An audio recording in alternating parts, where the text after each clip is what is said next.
Bom dia, boa tarde, boa noite, caros telespectadores. Meu nome é Lucas Bon, sócio e head de distribuição aqui da Aquavero, e hoje a gente vai falar para vocês um pouco do Ajustando as Velas para 2024, como que você, investidor, vai guiar os seus investimentos para esse ano que a gente está recém começando. E aqui ao meu lado tem uma pessoa mais que especial, Antônio Van Mursel. Por favor, se apresente. Lucas, antes de mais nada, obrigado pelo convite. Meu nome é Antônio Van Mursel, eu sou estrategista-chefe da Aquavero e é um prazer estar aqui hoje nessa conversa sobre cenário e estratégias de alocação. Maravilha, e o nosso convidado também, mais que especial, Álvaro Frasson. Por favor, Álvaro, se apresente. Galera, obrigado pelo convite. Primeiro que, prazer enorme estar aqui com o pessoal da Aquavero, nossos parceiros. Eu sou Álvaro Frasson, sou estrategista de macro Brasil do BTG Pactual, mais em específico da área de Portfolio Solutions, que é uma área que é dedicada a fazer a gestão dos fundos exclusivos onshore e offshore, né, dos clientes do BTG Pactual, dos nossos parceiros. E é um desafio grande, né? Então, assim, acho que falar o que vai acontecer esse ano, né? Porque eu acho que o ano já começou com tanta incerteza, né? E com muita volatilidade. Mais um ano, né? Assim, acho que tem uma volatilidade muito grande, acho que a gente vai falar sobre ela daqui a pouco, mas que acho que com certeza vão trazer oportunidades para os nossos clientes, né? Para quem estiver aí acompanhando nossas recomendações, né? Aproveitando o clima mais descontraído desse podcast, você comentou agora de desafio, olhando os últimos 3 anos, então Nossa Senhora! É uma atribuição muito mais desafiadora, né? Mas a gente vai discorrer sobre. Ótimo. A gente pega ali o comecinho de 2020, né? Que inclusive hoje fazem 4 anos que a gente começou nessa loucura toda, pré-pandemia. Inclusive, o meu primeiro dia de trabalho no mercado financeiro foi o primeiro circuit breaker. Conversei com o pé direito total. E desde então a gente passou por, tanta coisa, tanta mudança, mundo, Brasil principalmente. Mas enfim, né, vamos contextualizar um pouquinho. Vamos trazer aqui para o investidor como que hoje eu queria escutar de vocês dois, como que vocês enxergam um cenário macro hoje, como que a gente vê o mundo. Estados Unidos é ano de eleição. A gente tem Fed agora no final de janeiro. Europa, a gente está num cenário um pouco mais nebuloso. China, mais nebuloso ainda, né? É sempre aquela dúvida do que eles estão mostrando de dados, se realmente é o que está acontecendo. E eu queria escutar a visão de vocês, para como que vocês estão enxergando o cenário macro para esse ano. Álvaro. Tá bom, vou começar então. Assim, de novo, assim, a minha praia é mais Brasil do que global, né? Mas estou no time ali junto com o João Scandiuzzi, que é o estrategista-chefe da área, né? Que olha muito global, e o Arthur Mota também, que é o nosso economista de global também. Mas assim, acho que esse ano, acho que o mercado está muito sensível às falas dos diretores do Federal Reserve. Geralmente é assim em momentos pré-início de um ciclo de flexibilização ou de contração monetária. Assim, qualquer fala fica ali, o mercado fica especulando se aquilo ali foi mais duro, foi mais leve, o que ele quer dizer exatamente com isso, né? E por que eu estou falando isso? Porque a gente viu nesses últimos dias, né, o Christopher Waller, diretor do Fed, já dando um comentário um pouco menos amigável, um pouco menos otimista, digamos assim, com a precificação do ciclo de corte nos Estados Unidos, né? Pegar alguns dias atrás, o mercado estava com 80% de probabilidade de começar o ciclo de corte em março. E depois da fala do Waller, isso foi para 50%. Só essa mudança, o Ibovespa caiu 3%, né, o câmbio voltou para perto de R$5. O DI foi para cima também. O DI abriu, né, então a Treasury de 10 anos já voltou para cima de 4%. Então, assim, o que a gente tem falado com os clientes, pelo menos é o que eu estou vendo agora de externo, e até começar o ciclo de corte de juros, a volatilidade vai ser muito grande, né? Porque qualquer fala, qualquer detalhe vai fazer o mercado chacoalhar bastante. Então, assim, o que aconteceu agora, acho que é só um exemplo do que a gente vai viver até março ou maio. A gente não sabe exatamente quando vai começar o ciclo de corte. Na nossa visão, começa em maio. Então, por isso que a gente também está com essa visão de, talvez no início desse ano, já ter alguma volatilidade, porque a coisa já está acontecendo. Né? Assim, quando eu falo volatilidade, é risco, né? É preço encostando em níveis, né, mais estressados, tudo mais. Porque se a gente, em algum momento do tempo, se a gente tiver certo no nosso call, e o ciclo de corte começar em maio, não em março, quando esse 50% de corte de março virar zero, imagina o que não pode ter de reflexo para ativo de risco e países emergentes. Né? Então, eu acho que esse ano esse vai ser o principal tema. Né? Quando que vai começar o corte? Qual é a extensão do ciclo, né? O tamanho da flexibilização monetária que o Fed vai fazer, porque isso vai determinar toda a história, na minha visão, de alocação esse ano. Né? Embora eu ache que a gente está em um mundo um pouquinho mais normal do que o mundo dos últimos 3 anos, né, de pandemia. Com certeza. E tanto assim, tem um relatório mensal, né, que é o Asset Strategy, que ajuda a balizar aí as alocações dos nossos clientes. E coloquei ali como título um trechinho da música dos Beatles, do Get Back, né, que é o Back to Where We Once Belonged, né, que assim, poxa, né, você voltando assim, aonde você pertencia, né, que assim, poxa, 2024 parece ser um mundo um pouco mais normal, né, as cadeias de suprimentos mais normalizadas, você tem taxas de inflação ainda elevadas, mas muito menores do que nos últimos 2, 3 anos, o efeito da flexibilização monetária da época da pandemia e da expansão fiscal também já está se dissipando, por isso que a inflação, obviamente, também está reduzindo. Então, a gente parece agora ter um mundo um pouco mais normal, né? Assim, entendendo um pouco mais dos efeitos que uma política monetária, que uma política fiscal, expansionista ou contracionista faz na atividade. Né? Eu estou dizendo isso porque a gente viu o quão demorou, por exemplo, a política monetária fazer efeito para o controle da inflação no mundo inteiro. Né? Se a gente voltar uns 2 anos atrás aqui no Brasil, não vou misturar muita história, vamos falar de externo primeiro, tal, mas no Brasil, assim, há 2 anos atrás, a gente fala, não, o BC vai parar em 11, a BC vai parar em 12, vai parar em 13, né? Então, assim, nunca tinha um limite, né, para essa alta de juros, por conta desse descasamento todo que a gente viu no cenário global. E agora parece que 2024 vai ser um ano um pouco mais normal, ou pelo menos que o efeito da economia real em relação às movimentações de política econômica tende a ser um pouco mais parecido com o que era pré-pandemia.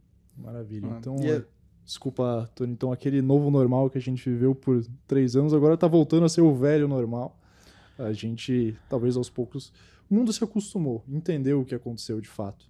Então, Tony, te cortei. Não, imagina. Eu ia complementar que, na realidade, 2024 tem toda a cara de enterrar, digamos assim, esses últimos 3 anos que foram tão dramáticos e complexos, né? Dramáticos por N fatores e complexos por outros N fatores também.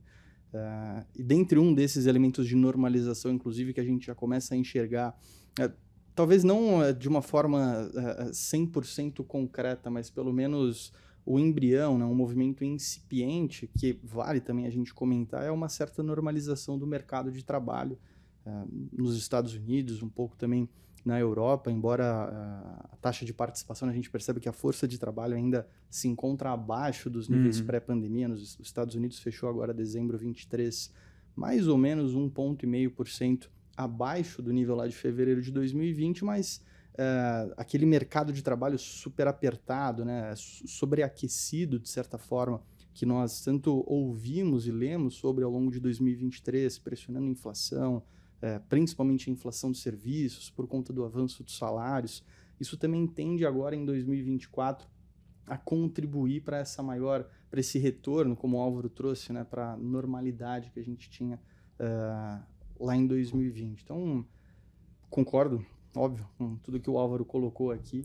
Não é para concordar, não, é para discordar também, se for preciso, né? Não, mas não tem nem como discordar nesse ponto, né? Os pontos que você trouxe são 100% alinhados com a visão que eu tenho também. Legal, bacana.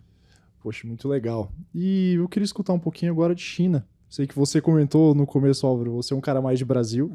Mas isso não deixa de impactar a nossa economia, dado Sem que dúvida. a China é o maior parceiro econômico hoje que a gente tem, principalmente na parte de commodities, né?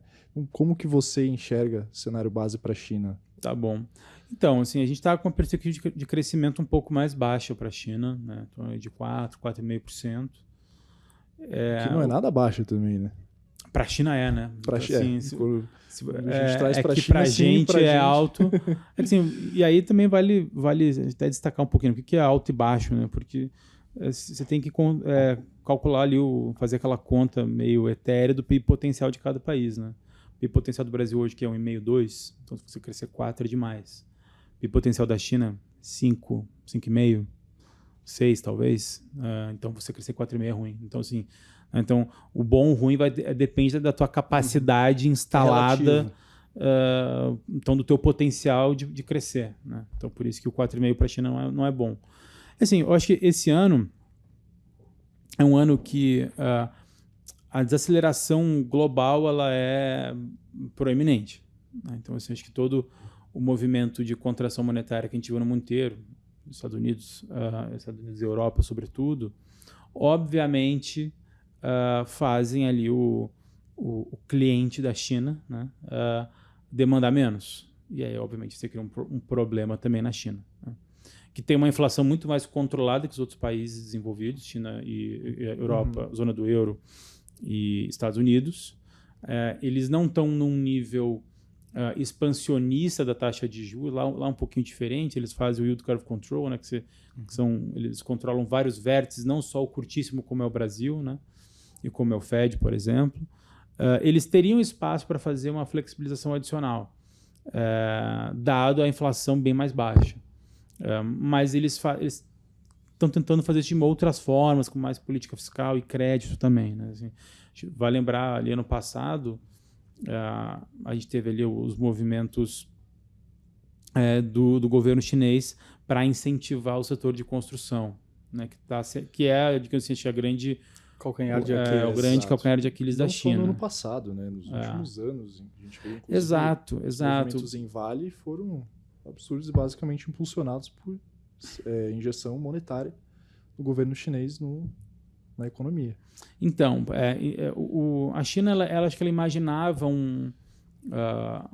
uma retomada da economia, acho que muito mais robusta. Se a gente pegar ali início de 2022... a China comprou muito minério de ferro. Então você pode ver que o preço na tela desse primeiro TRI de 22, ele sobe bastante. Sim. Porque a China começou a comprar muito, se estocou bastante, entendendo que não teriam mais novas ondas de Covid, que a desinflação no mundo inteiro seria mais rápida, que os juros não seriam tão contracionistas, então a demanda, né, ia voltar com muito mais velocidade, né? E isso não aconteceu, né? Assim, tipo, a atividade americana ela ficou mais resiliente, não exatamente pela produção industrial e tudo mais, pelos efeitos de serviços pós-isolamento, que acabou tendo um efeito rebote, e aí, com a expansão fiscal e monetária gigante, isso acabou durando mais tempo. E aí a inflação está demorando mais tempo para reancorar do que os economistas todos imaginavam lá em 2020 e 2021. Então a China teve aquela leitura dos economistas que em geral erraram em 2021, se estocaram no minério de ferro, e aí viram que a demanda não aconteceu. E aí você começou a ter problemas nos balanços das incorporadoras, os portos chineses todos estocados com aquele minério de ferro, o preço da commodity começou a cair, né, a ponto de agora, os últimos dados da China, a gente tem visto um crescimento da exportação de minério de ferro da China, assim, uma coisa meio contrassensual, né? Justamente porque teve um problema nos balanços das incorporadoras, eles não conseguiram internalizar esse minério de ferro, tiveram que vender esse negócio. E aí, por curiosidade, o preço subiu do minério de ferro, porque o preço, muito mais motivado pelo preço da sucata dentro da China. Certo. Acabou sendo meio que um bem substitutivo ali, né? E aí isso acabou fazendo o preço do minério de ferro subindo por consequência. Então, assim, acho que a história de China dos últimos 2, 3 anos é mais ou menos essa. Daqui para frente, a gente não está muito otimista com o crescimento, entendendo que vai ter uma desaceleração global nos Estados Unidos e na zona do euro, né? Os efeitos contracionistas da política monetária vão bater mais na atividade esse ano. Ninguém está com call de recessão, mas o fato é que a demanda vai ser menor. Se a demanda vai ser menor, a China vai crescer menos. E aí, enfim, acho que vai ser um ano que não vai, que pelo menos hoje eu não consigo enxergar tão positivo para commodities por conta dessa desaceleração global e desse efeito negativo de um crescimento abaixo do potencial da China ainda em 2024. Né? Então, a gente hoje está mais, está mais posicionado em, acho que ativos do Sudeste Asiático, talvez moedas, sobretudo do Sudeste Asiático, acho que pode ser uma saída interessante, porque num ambiente onde você tem queda de juro global, que é o que vai acontecer em 2024, mas com também desaceleração da atividade, portanto, com preço de commodity no mínimo estável, quando esse fluxo vai para o país emergente, ele vai procurar o emergente exportador de tecnologia, não de commodity. Que não é o nosso caso. Que não é o nosso caso. Por isso que eu basicamente não estou com um call assim tão otimista, tão bullish para real, como a gente vê alguns gestores super importantes, né? E, poxa, com muito mais experiência que a gente, né? Até um desafio, né? Você ter que discordar dessa galera. Mas eu acho que tem esse ponto que talvez não está sendo bem colocado, assim, porque a apreciação que a gente viu do real nos últimos 2 meses, ali final de dezembro, chegou no intraday a bater até abaixo de 4,80, aquilo não aconteceu por motivos domésticos, aquilo aconteceu por motivos externos. Né? A Treasury de 10 anos saiu de 5 para 3,7. Obviamente isso levou a fluxo para país emergente, o Brasil se aproveitou dessa história. Agora, se você faz um exercício, quem tiver a Bloomberg aí, olha uma telinha que é o World Currency Rank, né? WCRS, né? A gente foi decorando esses stickers da Bloomberg, né? Para poder trabalhar. Pega ali países emergentes e como eles performaram desde o dia 3 de novembro do ano passado até agora. Por que 3 de novembro? Foi o dia que saiu o payroll que virou a chave do mercado, veio muito abaixo da expectativa e o mercado ficou otimista, a curva fechou, fluxo para ativo de risco migrou. Né? Basicamente isso. Se você pegar esse range, o real é um dos piores desempenhos. Né? Moedas do leste europeu performaram até melhor, mas principalmente quem performou melhor foram moedas do sudeste asiático. Então, Taiwan, Indonésia, Tailândia. Os exportadores de tecnologia. Claro, porque se a narrativa é queda de juro no mundo, mas sem crescimento da atividade e, por consequência, das commodities, isso é bom para a tecnologia, né? Claro. Então, por isso que eu acho que assim, eu não estou achando que o real não vai se apreciar, eu acho que ele vai. Eu só não acho que ele vai se apreciar tanto quanto poderia, porque esse vis-a-vis, esse relativo, dessa cesta de peers emergentes, pode migrar mais para lá.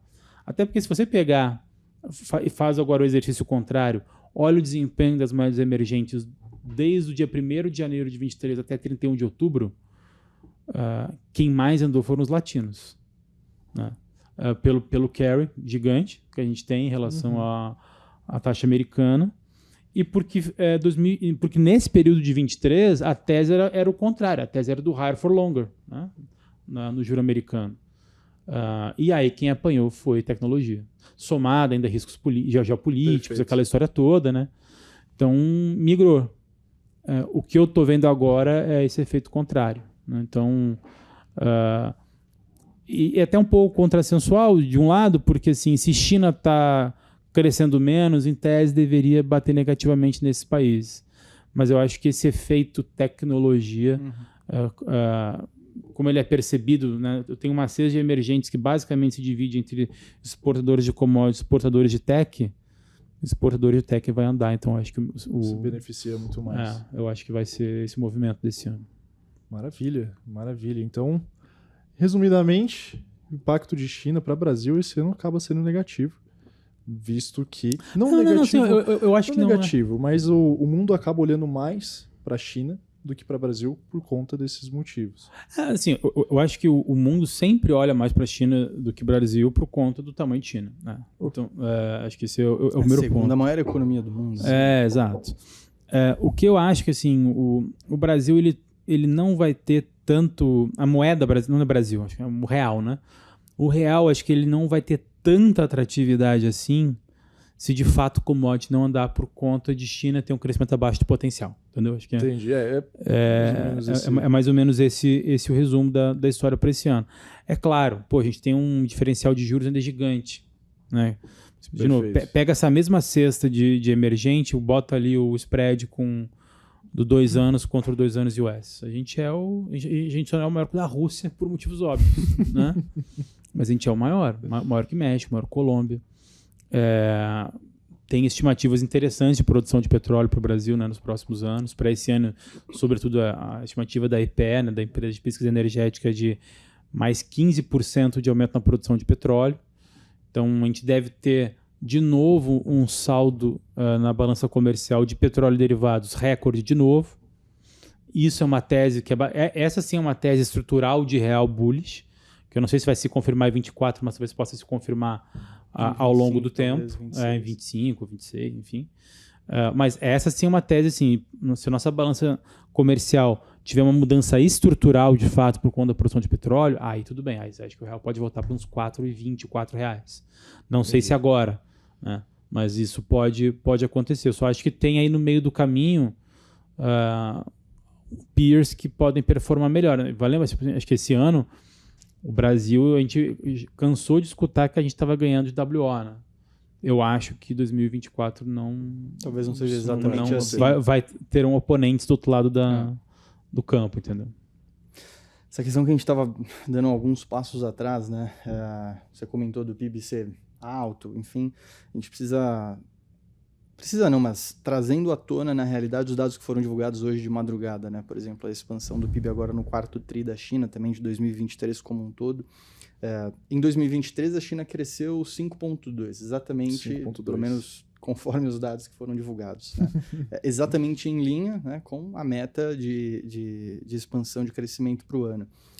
Só que, embora seja um número alto se comparado com Brasil, Estados Unidos e entre outros países, ainda assim, excluindo os números, excluindo os dados, né, de expansão do PIB dos anos de pandemia, é a menor taxa de expansão desde 1990.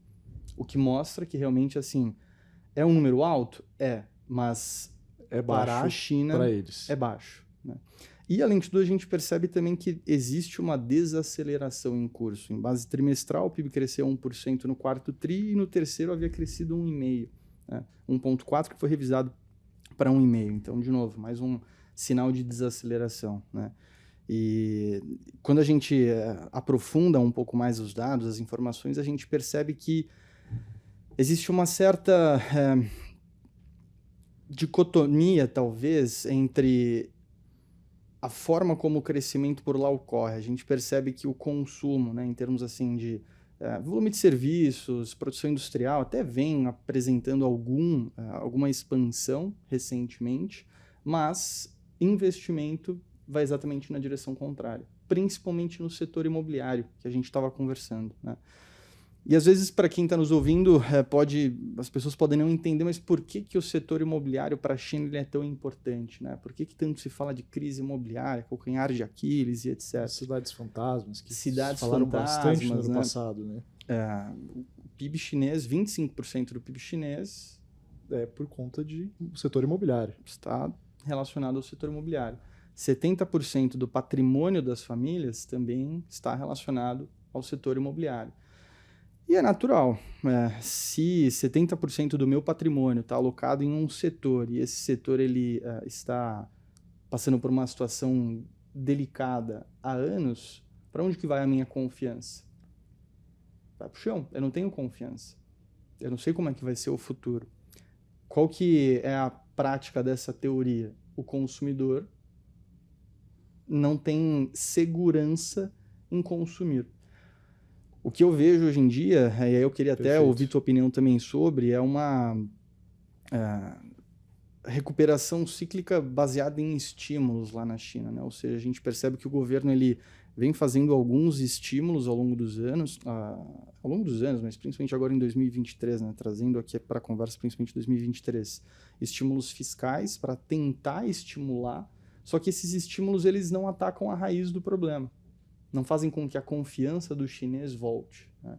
Então é uma situação bastante delicada em termos de crescimento China. Eu confesso que meados ali do segundo trimestre, terceiro trimestre do ano passado, eu até estava um pouco mais animado, talvez, com China. Talvez, né, trouxesse o país apresentasse, né, algumas novidades ao longo da reta final do ano. Tinha o anseio de que o governo injetaria mais dinheiro na economia, né? Exato, só que o problema é que todas as injeções do governo vão na direção, não exatamente na direção errada, mas não na que seria mais proveitosa. Ao invés de incentivar o consumo no sentido de realmente elevar a confiança do consumidor, atacando a raiz do problema, o governo chinês, Pequim, continua levando esses estímulos mais para o lado da oferta, né?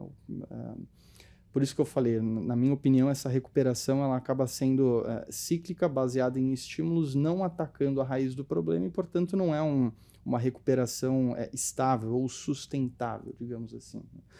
Não é à toa que China acabou de completar também 3 meses de deflação, maior sequência deflacionária, não me recordo exatamente agora desde quando, mas há mais de anos, e deflação nunca é bom para um país. Assim como o excesso a inflação excessiva não é positiva, a inflação excessivamente negativa, digamos assim, ela também não é nada positiva, né?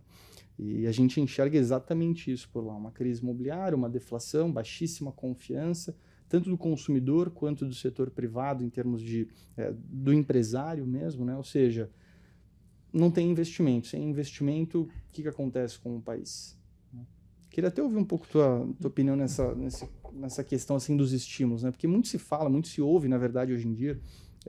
Alguns rumores, inclusive, essa semana surgiram de mais um pacote de aproximadamente 139 bilhões de dólares, né? Que faria via uma emissão especial de dívida para que não afetasse o resultado fiscal do país.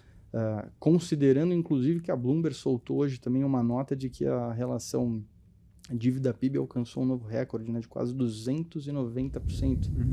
Então, enfim, não é uma situação fácil. Né? Assim, eu acho que China, eu acho que o que me preocupa, eu acho que é menos esse 2024, que de fato tem problemas, de fato eles estão querendo recuperar via estímulo, não atacar a raiz do problema, acho que concordo 100%.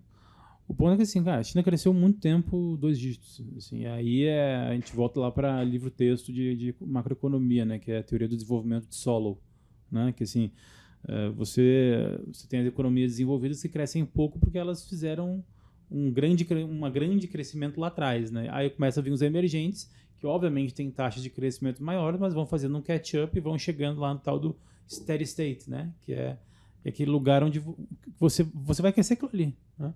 Então, se você pegar, por exemplo, as projeções de China para 25, 26, 27, assim, a melhor é 4,5.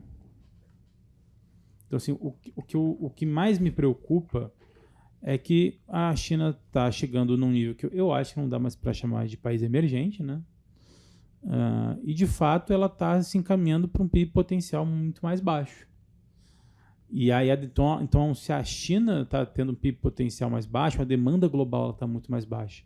Quem que vai sustentar isso? Ou vai ser Estados Unidos? Assim, talvez com essa disrupção de inteligência artificial, pode ser um saldo de produtividade. Isso pode ser uma tese. Agora, se a história for escala, então será que a Índia? Aí, de novo, assim, eu sou zero especialista de Índia, não sei nada de Índia, sei muito pouco de China, mas do que a gente tem que acompanhar por ofício, né, daquilo que impacta a gente, é quem que vai recuperar essa escala global, né? Eu acho que essa é uma preocupação estrutural, né, para quem está montando aí um portfólio, e não gosta muito de mexer, quer fazer uma coisa mais a longo prazo. Assim, a China, de novo, assim, compara, não precisa nem crescimento, a taxa de crescimento, pega a composição do PIB da China de hoje a 20 anos atrás. Assim, há 20 anos atrás não existia praticamente... Assim, o setor de serviços obviamente existia, mas era muito menos representativo, né? Assim, nos últimos 20 anos, a China teve a ascensão de 300 milhões de pessoas à classe média. É um Brasil e meio consumindo. Né? Então, assim, vai ter isso daqui para frente nos próximos 10, 20 anos? Eu acho que não vai. Não nesse volume, pelo menos. Né? Com certeza não. Nessa trajetória, não. Claro, você pode ter ali mais, sei lá, 50 milhões de chineses, 100 milhões de chineses ascendendo a classe média. Tudo legal, mas esse é meu ponto. Assim, quem que vai substituir a escala global? Será que ela vai continuar existindo mesmo? Aí são pautas mais estruturais e menos de 24, né? Mas de China, de novo, assim, acho que mais me preocupa são esses pontos, porque querendo ou não, assim, acho que o governo chinês ele vai em algum momento do tempo fazer, opinião pessoal, eu acho que ele vai fazer em algum momento do tempo algum movimento de realmente botar grana ali nas incorporadoras, vai resolver esses problemas de insolvência, vai gerar um problema no balanço da China ali, a dívida vai aumentar, mas a dívida PIB do mundo inteiro subiu depois da pandemia. Não é uma exclusividade da China, né? Todo mundo subiu muito mais, né? Estados Unidos subiu bastante também. Estados Unidos levou um downgrade, né? Levou um downgrade, enquanto o Brasil... Enquanto o Brasil teve um upgrade. Esse long and short quem acertou tá de parabéns, né? Agora, a gente falou bastante de China, falou um pouco dos Estados Unidos, mas acho importante a gente trazer agora um pouco mais aqui para a realidade do investidor brasileiro, que é Brasil. Né? Poxa, querendo ou não, o investidor médio acompanha muito mais as notícias do Brasil. Eu queria escutar a visão de vocês dois para como tudo isso que a gente falou agora impacta nos nossos investimentos, impacta, por que não, na renda fixa ou renda variável, que é os investimentos que a gente está mais acostumado aqui. Tá bom, vamos lá. Então, assim, de novo, né, a gente obviamente acompanha muito mais aqui. O meu ofício é olhar Brasil no banco. Você tem que saber de externo, porque, enfim, porque a gente, na verdade, é um país emergente. Então, assim, a gente vai meio que na onda, né? Assim, não tem como não acompanhar, como não olhar. Né?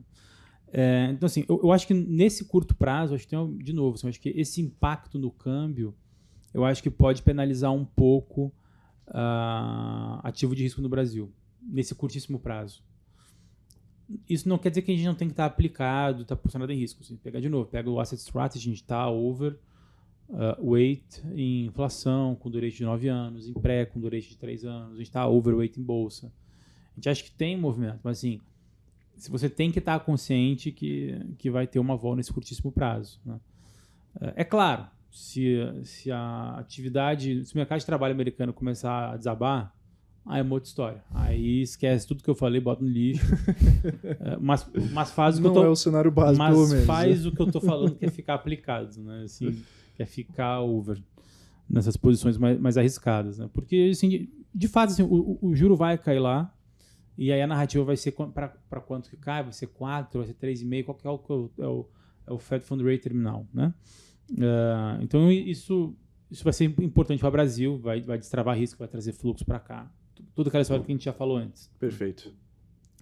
Agora, assim, eu acho que nesse curtíssimo prazo, o câmbio, eu não sei se ele vai ganhar tanta atração. Talvez ele ganhe mais no segundo semestre. Né? Aí, lógico, você não vai se posicionar lá no segundo semestre, vai se posicionar antes. Né? Mas quando a gente escuta ali esses gestores falando desse real super bullish, né, em 24, para o investidor, até a gente, às vezes mesmo, faz um raciocínio muito rápido, né, lembrando o Rápido Devagar, como é que é o nome do Daniel Kahneman, né? Assim, Daniel Kahneman. Quando a gente vê, olha, 24 o real vai ser 4,20. O teu sistema rápido, né, que o Kahneman fala, na hora você acha que, bom, então é daqui para baixo. Né? Assim, e não é essa história, né? Assim, não é linear essa queda, nessa apreciação. Então, assim, de novo, para a gente não viu até agora sinais da atividade americana que mostrem uma rápida desaceleração do mercado de trabalho. Acho que ela está desacelerando, mas ela vai continuar lenta. E isso vai fazer o mercado não cortar em março. Aliás, o mercado vai começar a precificar que o Fed não vai cortar em março, vai cortar em maio. Quando isso acontecer, o país emergente vai sofrer, tudo aquilo que a gente falou, o Brasil, consequentemente. Só que aí o Brasil tem mais alguns pontos. Né? Primeiro, a mudança de meta fiscal para março é um tema que alguns gestores e que a gente conversa de mercado ali falam assim, não, mas fiscal não faz preço, essa história... que de fato tem alguma narrativa, né? Tipo assim, de você, olha, fiscal é uma rachadura na parede, né? Ela incomoda, mas você pega, vai trabalhar, você volta, tá lá, rachadura. Aí passou uma semana, aumentou um pouquinho, mas bom, tudo bem, você passa, em troca. Até um dia que desaba a tua casa. Né? Assim, você estava vendo problemas, só não fez nada. O fiscal mais ou menos isso. Tipo assim, todo mundo sabe que tem um problema, mas o nosso diferencial de juros é alto. Não, nossos múltiplos estão muito baratos. Nosso juro está longe do neutro. Né? Tem muito para cair ainda. Uhum. Então deixa esse fiscal para lá, né?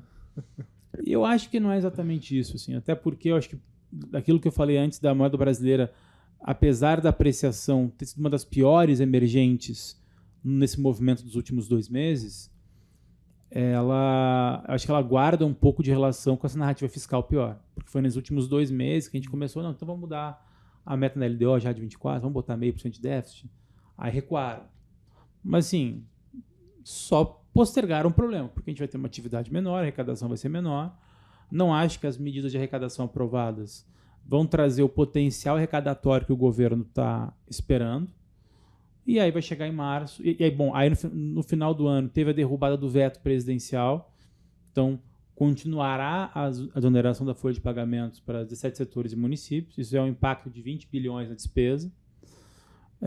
Coisa que não estava na LDO, o governo vai ter que incluir. Daqui a pouco ele pode usar essa narrativa. Bom, o Congresso quis gastar mais, fazer o quê? Tem que mudar a meta. Eu acho que a mudança da meta ela já está tendo preço. Se mudar para meio, concordo. Eu acho que já está no preço. Sim, sempre vai ter quando vem a confirmação, vem mais um suco ali de realização. Né? Então, assim, um pouco mais de volatilidade. Mas já está precificado. Normal, mas já está precificado. Agora, o que não está precificado então, cara, mas vamos lá. No Focus, está todo mundo já aí com o déficit primário de 0,7, 0,8. Se você mudar a meta para meio, a tua banda inferior é menos 0,75. Corre um risco muito grande do governo, mesmo mudando a meta, não conseguir entregar um primário nem da banda inferior com essa nova meta alterada. Então, o risco 1 do fiscal. O governo vai mudar a meta, 2 vezes, porque ele pode fazer isso cada bimestre, né, depois do relatório bimestral de despesa e receita do governo. Aí, isso não está precificado. Isso é ruim. Bom, então, mas ele não vai mudar 2 vezes, ele vai mudar uma só, mas ele vai mudar direto para 0,75 ou 1 de déficit. Está no preço? Então tá. Ruim. Ponto 3. Né? Você acredita que o governo vai mudar a meta para 0,5% de déficit em 24, mas vai continuar com a meta de superávit de 25 em 2025? Não vai. Então, o que vai acontecer no inconsciente? Eu confesso que eu não sei se isso está no preço. A mudança de meta de 24 não se trata apenas de uma mudança de meta de 24. Se trata de uma mudança de meta de primário de 24, 25, 26. Então, assim, provavelmente vai ser um governo que não vai entregar superávit em momento nenhum. Consequentemente, a tua expectativa de dívida PIB, a tua trajetória de dívida PIB piora. E isso deveria se refletir em indicadores de risco do país, como, por exemplo, o CDS. Então, assim, esse CDS que fechou bastante, ele não está encontrando correlação com o movimento da expectativa da trajetória de dívida bruta, da dívida PIB. Então, assim, isso não vai fazer preço em nenhum momento? Não sabemos, mas, assim, me parece estranho. E me parece mais estranho ainda se, de novo, quando a gente voltar para o nosso cenário global, de fato, commodity não andar. Assim, commodity não anda, o fiscal está ruim, tá, peraí, tá, mas o diferencial de juros é bom. Não, tudo bem. Você tem uma âncora. Então, se o diferencial de juros for o principal argumento pelo qual o Brasil não vai ter um desempenho ruim, mas vai ter um desempenho bom nos ativos de risco, e isso vai ser importante para você manter o câmbio um pouco mais apreciado, pouco mais apreciado de 4,80, 4,70 final de ano, então a tua grande âncora é o juro. Se a tua grande âncora é o juro, talvez você não consiga baixar muito a Selic. Então, assim, por isso que a gente está com call de 9,5 de Selic para final do ano e não 9, como está o mercado. Os mais bullish estão 8,5, né? A gente está com 9,5 justamente por isso. Assim, de novo, a não ser que venha uma produção de petróleo gigante realmente, como está se confirmando, ou mais do que isso, e a gente esteja não vendo alguma coisa que geralmente acontece, né? Algum evento de cauda que faça preço de commodity melhorar, se não for isso, o que vai segurar fluxo é diferencial de juros, é o carry. E aí você vai ficar meio amarrado, você não vai conseguir expandir tanto, na minha opinião, o ciclo monetário. Então, por isso que a gente está com um 9,5 de final de ano. Então, assim, de novo, não é que eu estou negativo com o Brasil, não. Parece, né? Mas não é. Assim, eu só não estou tão otimista quanto muita gente está. Perfeito. Eu acho que você está um pouco mais pé no chão. Até dado o cenário global que a gente está vivendo, faz muito sentido um cenário mais conservador para a gente esse ano. Tony, agora queria trazer um pouquinho para você, dado todo esse contexto de fiscal, que não é um cenário, não é um assunto de agora, né? É um assunto que a gente comentou bastante no ano passado. Você enxerga algum outro ponto de atenção para o investidor para 2024? Num contexto doméstico ou num contexto global? Doméstico. Contexto doméstico. Acho que o global a gente conseguiu abranger bastante coisa. Eu acho que tenho certeza que o Álvaro já passou pelos principais pontos. Para mim, os dois elementos de atenção, o primeiro deles é Estados Unidos. Não tenho a menor dúvida de que o Brasil em 2024 vai ser conduzido basicamente pelo Federal Reserve. Falam a mãe de todos os mercados, né? A mãe de todos os mercados. Embora a gente tenha N fatores que são, na realidade, né, favoráveis até à atividade brasileira. O contexto global em 2024 é de desaceleração, então, em paralelo a todos os elementos que o Álvaro trouxe em termos de fiscal, as projeções do governo para a atividade superam bastante a mediana do mercado, o que nos diz que o governo espera uma arrecadação via imposto de renda, impostos e etc., muito maior do que talvez aquela que de fato se concretize, né? E não é uma diferença pequena em termos de... não é uma diferença, não é um número pequeno em termos de necessidade do governo para alcançar a meta de déficit zero agora em 2024. A gente está falando de 169,5 bilhões de reais, que é bastante coisa, né? Então, os dois principais elementos de atenção, na minha opinião, para 2024, não tem nenhum outro além de, porque todos, para mim, já foram abordados, mas Estados Unidos e fiscal são duas questões que, sem sombra de dúvidas, pegam bastante. Um outro terceiro que a gente poderia mencionar, relacionado à inflação, que também pode ser impactada pelo fiscal, também pode ser impactada por juros, caso o diferencial em algum momento alcançasse um patamar desfavorável, mas a gente observou, né, ao longo dos últimos 2-3 meses diversos eventos, diversos relatos, na realidade, de eventos climáticos bastante desfavoráveis, né? Essa semana mesmo em que nós estamos gravando aqui esse podcast, segunda-feira foi no Rio de Janeiro, ontem, se eu não me engano, hoje foi no sul do país. Isso é verdade. E a gente já enxerga nas últimas leituras de inflação a inflação de alimentos pressionada, principalmente dos alimentos in natura, justamente em função desse clima adverso, né, que eleva as temperaturas, eleva também... Pode trazer uma possível quebra de safra. Sem sombra de dúvidas, né? Safra essa, inclusive, que em 2023 foi responsável por praticamente metade, né, da expansão do PIB. Perfeito. Então, eu não sou dos mais otimistas. Eu acho que o termo que você usou em relação ao Álvaro, né, de pé no chão, realista, pé no chão, assim, eu acho que faz muito sentido. 2024, Brasil, na minha opinião, tende a ser um ano mais fácil do que 2020, 21, 22 e 23. Mas o que não quer dizer que será fácil, que vai ser menos complicado do que os outros. É igual o que a gente estava falando agora de PIB China, né? 5% para nós é muito, para eles é pouco. Se a gente for comparar o ano de 2024 com os 3 anteriores, espero eu estar certo, vai ser mais fácil? Vai, mas porque os últimos 3, né, a base de comparação ela é bastante desfavorável, digamos assim. Né? Então, são esses os eu até acho que tem um outro ponto, eu não sei se você ia perguntar, mas que é um risco que ainda não está sendo abordado, mas será, que é o novo presidente do Banco Central. Né? Esse é o último ano do Roberto Campos. Né? E aí, eu acho que essa é uma incerteza que eu acho que também pode incomodar a gente ali no segundo semestre, né? Quando começar ali digamos assim, aos poucos vai se dissipar o ciclo de corte de juros, a gente vai chegar no final desse ciclo, espero eu, ali no terceiro trimestre desse ano, tá bom, e aí? E depois, né? E aí, assim, aí para já responder o que eu mesmo estou me perguntando, né? Meio maluco isso. Eu não acho que a escolha do Lula vai ser uma escolha negativa. Assim, acho que ele não vai querer fazer experimentalismos ali no Banco Central, não. O Lula ele é um cara, acho que bastante experimentado na política, né? Acho que é o político mais experiente. É o político mais experiente, que mais eleições participou, né?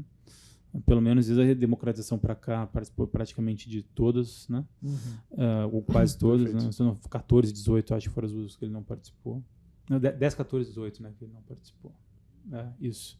14, 18 eu lembro que não, mas 10, 14, 18 ele não participou, mas de 89 a 2006, né? E agora, recentemente.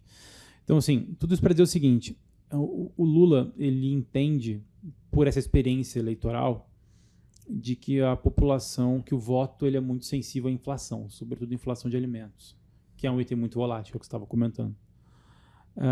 Então, você pode errar a mão muito fácil na inflação de alimentos, que é muito sensível ao voto, se você fizer uma bobagem na política monetária. Né? Então, assim, ele sabe que ele está fazendo um fiscal que não é o melhor fiscal que deveria ser feito. Né?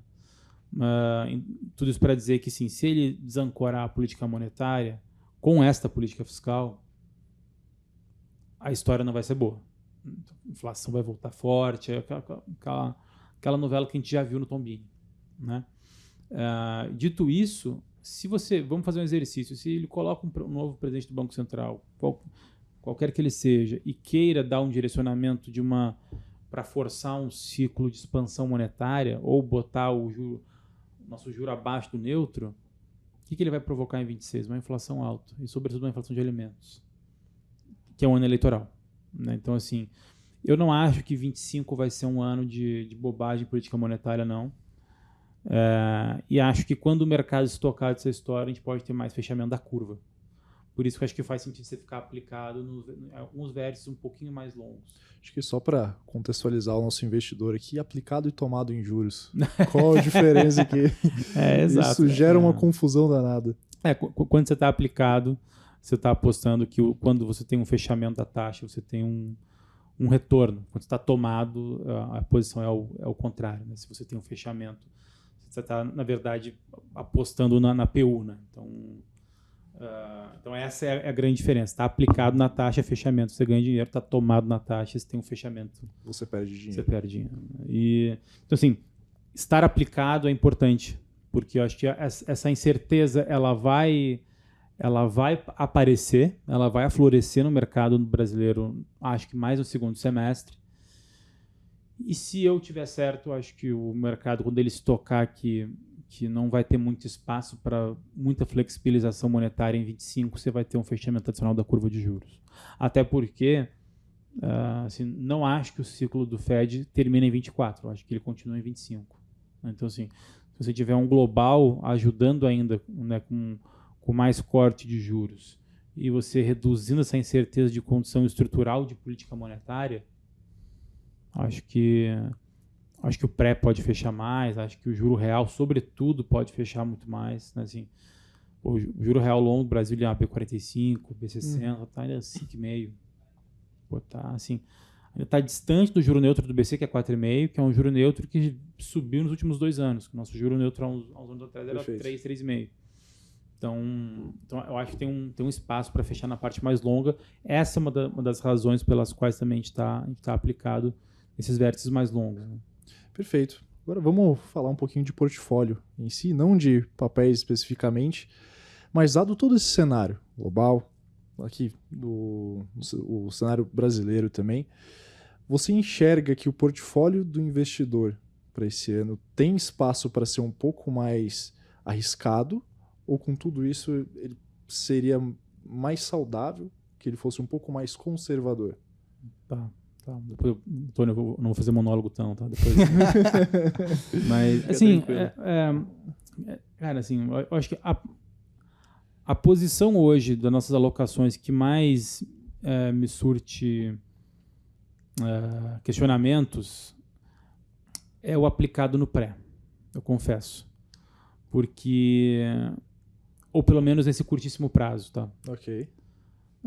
Justamente por esse call global, que a gente já estressou aqui bastante. Então, assim, eu acho que assim, de novo, né? Se você pegar na Bloomberg, bota ali, tem um gráfico, tem um ticker que que ele te dá a trajetória, a série histórica da expectativa do Fed Fund Rate final de 24, de dezembro de 24. Se você botar o juro de 10 anos do Brasil, o juro de 5 anos do Brasil, dá igual, batata. Né? Assim, mesma correlação. Por que acontece isso? Porque tem uma correlação também muito forte com o 10 anos americano, e que por sua vez impacta a nossa curva aqui.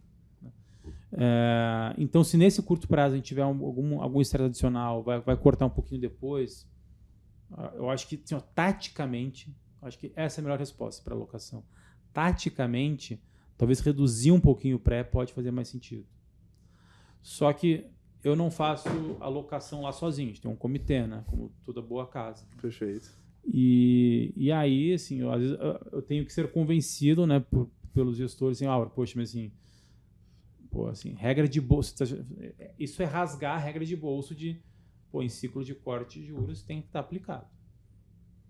E tem muito juro para cortar ainda no Brasil. Você vai no meio do caminho, você vai desfazer a posição, você não vai ficar aplicado. Pois eu acho que sim. Essa é a única dúvida de curto prazo, mas assim, eu confesso que eu acho que estrutural, eu acho que o Brasil sim tem possibilidade de ter um fechamento mais forte do pré. Se o fiscal não desandar, e se a gente tiver de fato esse choque de balança comercial que faça a gente ter ali uma arrecadação um pouco melhor, isso controle um pouquinho mais ali a inflação e a gente tenha uma apreciação do real saudável, né? Olha, eu acho que isso pode ser positivo para juros, sim. Legal. Mas, de novo, assim, eu vejo hoje que tem mais suco para extrair da inflação real, do juro real do que do juro nominal.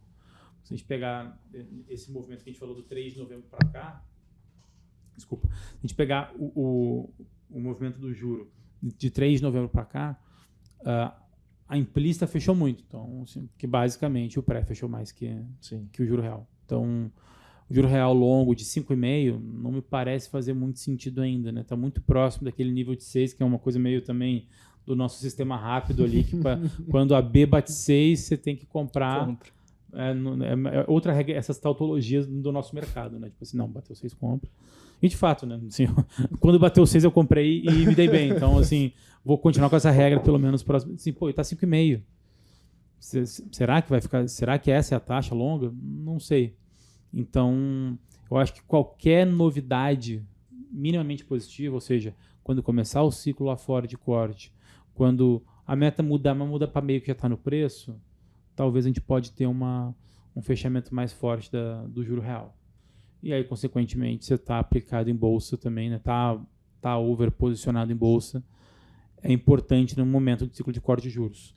Só que dentro desse cenário global, onde você tem uma desaceleração da atividade com commodity estável, e a gente está falando aqui que a barra parece mais baixa ou está mais próximo de apreciar o câmbio do que depreciar, talvez o BOVA 11, né, ou assim, não seja o melhor portfólio de ações. Eu acho que o asset allocation, o stock picking ali de de ações. O tático, como você comentou. Assim, mais do que tático, porque assim, você pode ficar tático no índice, né? Assim, ou no Ibovespa. Ficar tático em empresas de ciclo doméstico. É isso que eu ia falar. A carteira teórica tem uma exposição muito grande, né? A commodities, empresas exportadoras. Commodities e bancos. E num momento como esse, realmente ficar exposto ao ciclo doméstico, né? Ou seja, as empresas mais relacionadas com a economia brasileira em si, acaba sendo muito mais benéfico do que ficar exposto na carteira teórica, que vai ter uma exposição maior a commodities, por exemplo. Assim, eu... Nos meus primórdios de carreira, quando eu era, na verdade, um analista de ações, não comecei direto como macroeconomista, não. Assim, nesses movimentos de corte de juros, com esse ambiente de aceleração global, se você fizer ali uma matrizinha ali, pegar empresas boas geradoras de caixa, mas muito alavancadas, elas vão se beneficiar. O retorno vai ser bom. Porque, de novo, essa queda do juro ela vai despressurizar a tua dívida EBITDA, a tua margem de lucro ela vai aumentar porque a tua despesa financeira vai diminuir muito mais, dado que empresas de ciclo doméstico, geralmente elas são muito mais selicadas, né? A dívida é muito mais selicada do que empresas exportadoras de commodities que tomam dívida em dólar. Então você tem um benefício das duas pontas, né? Da desalavancagem e também de uma expansão de margem de lucro, mais do que as empresas exportadoras de commodities nesse momento. Por isso que eu acho que faz sentido agora todas aquelas empresas ali que sempre foi meio trash, né? Assim, não vou citar nomes assim, mas todas aquelas coisas meio trash, assim, que tem algum valor ali, mas patinou muito com esse juro muito alto. Acho que agora pode ser um momento, né? Empresas de tecnologia se machucaram bastante nesses últimos 3 anos. Né? Isso foi... nos últimos 2, sobretudo, eles se machucaram bastante. Mas, assim, falando de Brasil, de alocação Brasil, de novo, aqui não sou analista de setor nenhum, mas me parece que essa composição que a gente está falando... Varejo, com certeza, mas quem está muito amassado... É difícil esse call, porque é um call que tem tudo para dar errado. Sempre aparece alguma coisa para dar errado, mas me parece fazer bastante sentido companhias aéreas. É um call difícil mesmo. Porque assim, é um call difícil. Geralmente, assim, sempre tem alguma coisa que você não está vendo que vai dar errado. Mas assim, a gente está falando que o petróleo não vai subir, a gente está falando que o real vai se apreciar. O grosso do custo das companhias aéreas é petróleo e câmbio. Então, se essas duas coisas estão para baixo, é batata, né? E são empresas extremamente alavancadas também, né? Que também se beneficiam com leasing mais baixo, com uma taxa de juros menor. Se a nossa atividade ficar nesse 1,7 que parece que vai ficar, talvez você não tenha uma deterioração da demanda de passagem aérea. Até porque assim, a gente fala muito que o Brasil está desacelerando, mas é porque os últimos 2 anos a nossa expansão foi agro, né? Nossa expansão ela foi agro. E o agro ele não anda de Gol e Azul, né? Assim, até anda assim, mas anda, enfim, entendeu? Tipo assim, Sim. É serviços, né? É serviços que mexe essa conta, que me parece ter que vai ter um ano um pouco melhor do que foi 23. Então, poxa, será que pode ser uma tese, assim, de novo, não é meu papel dentro do banco da call setorial. Eu olho o Brasil e eu olho o Asset Allocation, mas é uma classe dentro do Ibov que está muito penalizada, né? E há muito tempo. Isso é verdade. E se essas coisas se conversarem, de novo, né? Óleo para baixo, real para baixo, juro para baixo. Pode ser que beneficie. Pode ser que beneficie. Pode ser que destrave mais valor. Maravilha, maravilha. Senhoras e senhores, a gente está se encaminhando para os momentos finais aqui do nosso querido podcast. Já peço que vocês se inscrevam aqui no nosso canal, mas antes de a gente finalizar, eu queria escutar o lado do Tony também. Por que não? O Tony, para vocês que não sabem, é o responsável pela montagem das carteiras, pelo Asset Allocation como um todo aqui do nosso escritório, nosso estrategista-chefe. Então, poxa, Tony. Antes de mais nada, reforçar o disclaimer do Álvaro em relação ao call das companhias aéreas. Ponto importante, bolsa de fato de novo, concordo com tudo que o Álvaro falou, Bolsa tem sim muito espaço para andar, múltiplos bastante abaixo, né, de média histórica e etc., mas ainda assim, embora as projeções em termos de cenário e etc. sejam muito positivas, volatilidade tende a continuar fazendo jogo esse ano, né? É um pouco do que a gente estava falando agora há pouco sobre dólar. Tem as projeções lá de 4,20, mas não vai sair dos 4,90, 5 até os 4,20 em uma trajetória retilínea, né? Nunca tem os seus altos e baixos, exato. E a Bolsa, assim como sempre, vai ter essa mesma dinâmica, digamos assim, agora em 2024, né? Embora a gente veja projeções de Ibov a 150 mil pontos, 160 mil pontos no final do ano, não vai ser uma trajetória retilínea também. Tem altos e baixos, tem diversos desafios, tanto domésticos quanto globais ao longo do ano, eleições nos Estados Unidos, né, os conflitos geopolíticos que a gente nem abordou aqui, mas que também são bastante relevantes. Mas considerando o contexto como um todo, o corte de juros e etc., sim, Bolsa tende a performar bem agora em 2024. Renda fixa, a gente acabou não falando aqui sobre os pós-fixados, né, que são tão queridinhos aí dos brasileiros, e é tão simples quanto pensar, o CDI está relacionado à Selic, uma vez que a Selic está sendo reduzida pelo Banco Central, naturalmente a rentabilidade do CDI, portanto dos títulos pós-fixados ou atrelados ao CDI, também vão ver a sua rentabilidade decrescer ao longo dos próximos meses. Né? Até para contribuir nesse ponto, Tony, tem um estudo bem fácil de fazer, bem bacana, que assim, você pega os últimos 5 ciclos de corte de juros no Brasil. Pós sempre foi a que performou menos, né, das subclasses de renda fixa. Pega todas as classes de renda fixa da Ambima, vê 2 meses depois do primeiro corte de juros quem teve a pior performance. Sempre quem teve a pior performance foi o CDI. Né? Então, assim, é para você não ter CDI? Não. Você tem muito pelo contrário. Pelo contrário, você tem que ter para reduzir o vol da tua carteira, né? Ter liquidez. Né? Perfeito. Agora, é mais uma razão pela qual a gente está over-alocado em posições mais longas, inflação e pré, por entender que você tem sempre um suco para extrair 12 meses depois do primeiro corte de juros. O primeiro foi em agosto. Então, acho que tem um espaço em renda fixa bem interessante aí para absorver.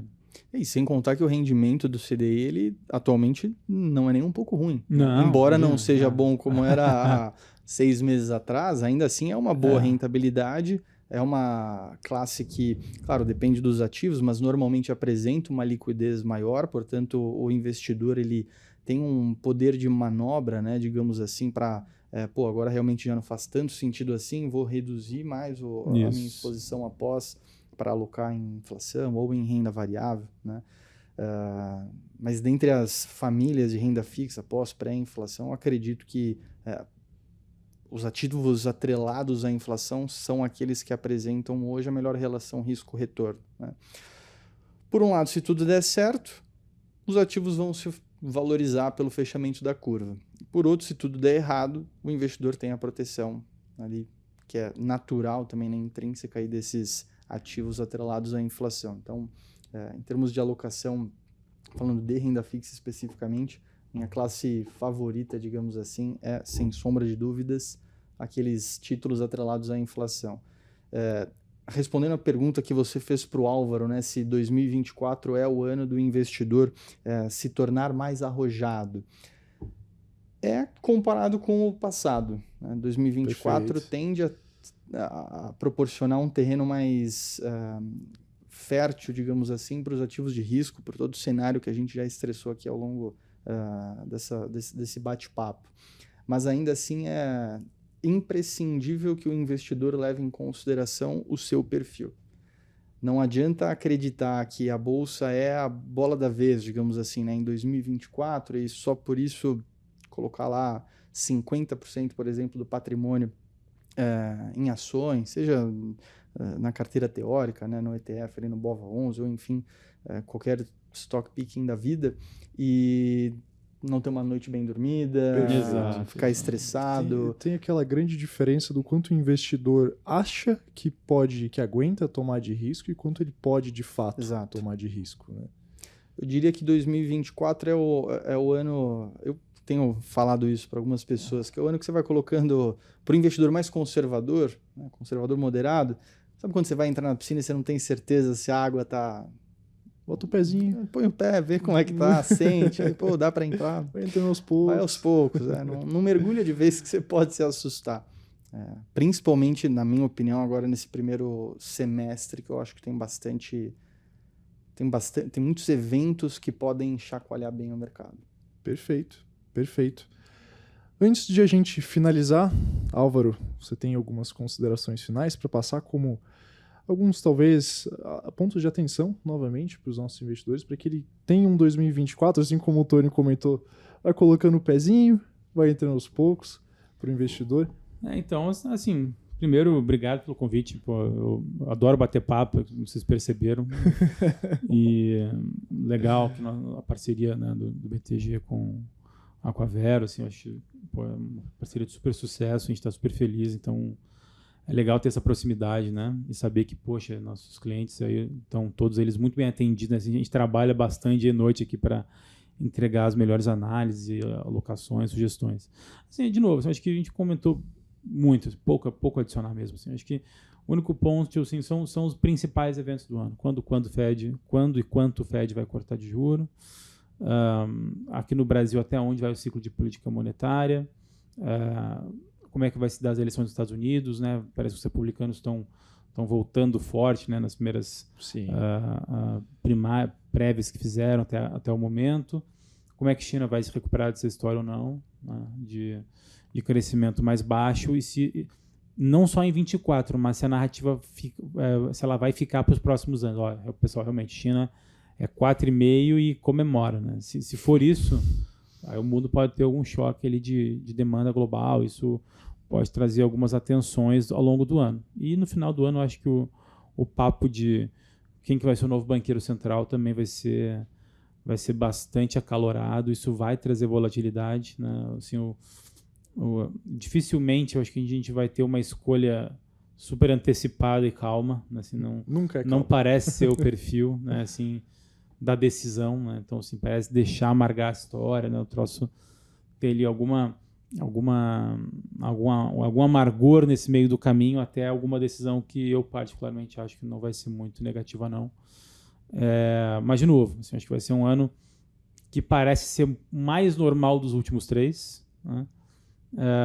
Mas isso também assusta, assim, porque eventos de cauda apareceram todos os anos, na verdade. Né? Assim, a gente teve a segunda onda lá e política de Covid-0 na China, que ninguém esperava, a gente teve uma guerra Rússia-Ucrânia que ninguém esperava, assim, não foi só a pandemia. Né? Então, assim, qual que será o evento de cauda desse ano? Né? Assim, eu acho que esse é o exercício que a gente tenta fazer todo o comitê. O que não é nem parecer arrogante nem nada, mas é muito fácil falar o que está todo mundo falando. Né? O difícil é você conseguir pegar o evento de cauda que ninguém está vendo. Né? Assim, eu acho que esse é o nosso trabalho dia e noite. Por isso que eu acho que ser um pouquinho mais conservador é importante. Mas, de novo, eu acho que é um ano de estar assim aplicado.